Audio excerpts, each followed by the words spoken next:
how to fix Instagram can't add audio in less than 1 minute. So if you have this problem, this video is gonna help you a lot.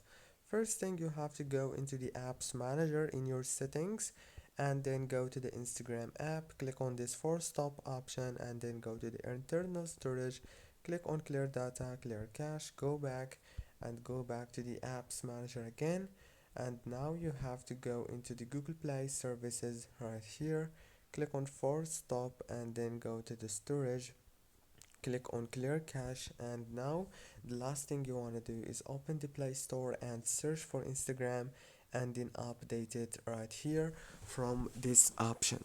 After you update your Instagram, the problem must be solved. Don't forget to like and subscribe, and thank you so much for watching this tutorial until the very end.